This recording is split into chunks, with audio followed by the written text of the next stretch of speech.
Magandang araw mga ka-channel, panibagong araw, panibagong content na naman po tayo. And for today's video, manonood kayo kung paano ko gawa ng paraan yung natirang mga pechay sa labas. Yun ang ating gagawing content, lulutuin natin. Pero bago yun, maraming salamat muna sa aking mga followers at lalong-lalo na sa mga viewers kahit na hindi ko followers. Pero sana mag-follow din kayo syempre. Tsaka thank you sa mga sumusuporta. At sana magtuloy-tuloy pa tayo para magtuloy-tuloy yung ating mga gagawing content or videos. Kasi kahit pa paano naman, alam kong may nakukuha kayong mga ideya sa aking mga niluluto. Kaya pwede na natin umpisahan ang ating pagluluto. Let's go! At eto na nga ang ating mga pechay mga ka-channel. Nilinisan ko na po yan at hiniwa-hiwa. Sasamahan po natin ng malunggay yan para mas masustansya. At yan naman po ang ating mga panangkap na gagamitin. Kaya umpisa na natin ang paggigisa. Inuna ko na dyan ang bawang. Sunod natin dyan ang sibuyas.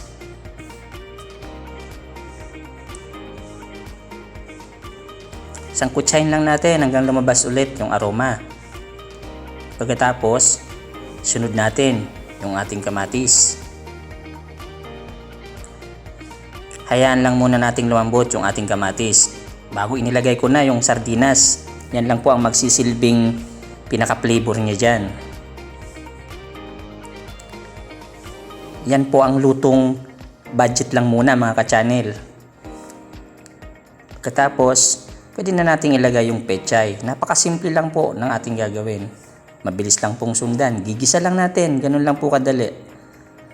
Tapos halu-haluin lang natin sandali.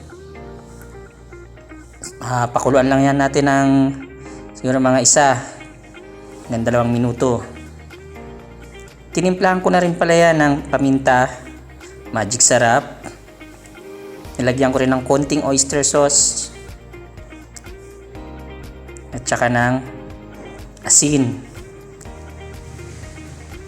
Halu-haluin lang natin yan mga ka-channel. Kung mapapansin nyo, lumalambot na yung mga dahon. Ayan. Hayaan lang natin munang maluto yan. Nagdagdag tayo ng tubig. Konti lang po. Halos kalahati lang po yon ng baso. Kapag kumulo na, yan na nga. Pwede na natin isunod ang malunggay. Huwag na po natin kalutuin yan at malalaga naman masyado yan. Ayos na po yan. Mabilis naman maluto yan dahil dahon lang po yan. Tikman natin. At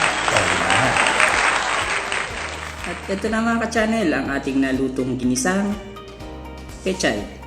Lagyan natin ng sardinas at malunggay. Tikman na natin. Tara, kain tayo mga ka-channel. Simpleng ulam lang mga ka-channel. Tipid tips din to. Kakamayin ko lang.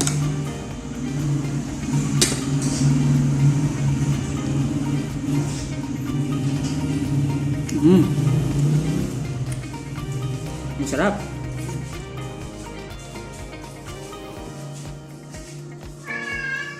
Ayos din mga ka-channel.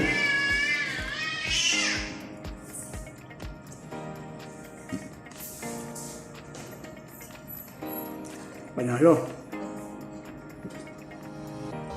Nakagawa na naman tayo ng masustansyang ulam. Mas pinasustansya natin. Kasi, nilagyan pa natin ng malunggay. Malaking benepisyo yun para sa katawan natin.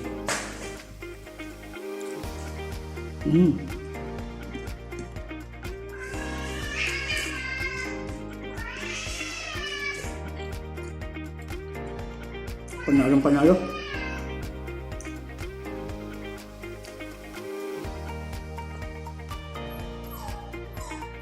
Maraming salamat ulit sa mga nanood. Lalo na sa mga followers. Thank you so much. Kaya hanggang sa susunod ulit. Paalam!